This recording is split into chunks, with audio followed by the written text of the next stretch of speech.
Conseiller général de France Télévisions, un groupe qui doit parler à tout le monde, qui a une série d'objectifs, de neutralité, d'impartialité. Non, n'allons pas sur la neutralité et l'impartialité, parce que sur ce sujet, pour le coup, le service public n'a aucune leçon à donner. J'ai lu Madame Ernotte dans le service public n'a jamais été condamné pour des manquements à la neutralité ou à l'impartialité, jamais. J'ai lu plusieurs décisions de l'Arcom qui vous rappelaient à l'ordre. Et là, ça n'était pas CNews qui le faisait, c'était l'Arcom qui le faisait.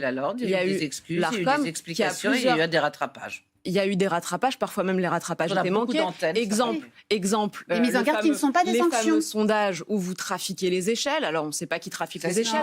J'ai entendu, c'était une erreur quand vous l'avez. On ne trafique pas les échelles sur France Info. Je ne peux pas vous laisser dire ça. L'erreur a été. Ce n'est pas moi qui le dis. Je vais citer Monsieur Adjari, le président de l'Arcom, qui dit: il est vrai que parfois sur France Info, il y a un manque de rigueur. Je le cite en commission d'enquête. Mais ça veut pas dire c'est lui qui le dit. Alors ensuite, quand on prend cette question des sondages, vous sortez un deuxième sondage. Le deuxième est trafiqué aussi. Au bout d'un moment, on se dit, il y a quand même un problème. Alors, soit personne ne sait faire des échelles, vous n'avez pas de logiciel ici. Dans ce cas-là, ça fait quand même mal au cœur de payer avec nos impôts pour un tel manque de rigueur. Ou alors, ça a été fait à dessein, et dans ce cas-là, c'est scandaleux. L'erreur est humaine, et elle n'était pas malveillante, et elle a été corrigée. Est-ce que c'est une erreur humaine quand M. Legrand dit, on va s'occuper de Mme Dati? Est-ce que ça, l'erreur est humaine?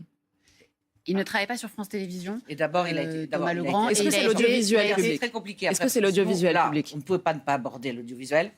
Mais d'un autre côté, il nous reste 20 secondes, on ne va pas faire le procès de Thomas Legrand. Privatisons l'audiovisuel public, ça permettra d'économiser aux Français 4 milliards d'euros par an, de faire une belle vente, parce que je suis sûre que vous trouverez repreneur, mesdames, sans vous flatter, de faire une belle vente, de gagner un impôt sur les sociétés, comme on l'a fait en 87 avec TF1, qui est devenu bénéficiaire très rapidement. Aujourd'hui, c'est un groupe qui marche mieux que le vôtre, qui dépasse France.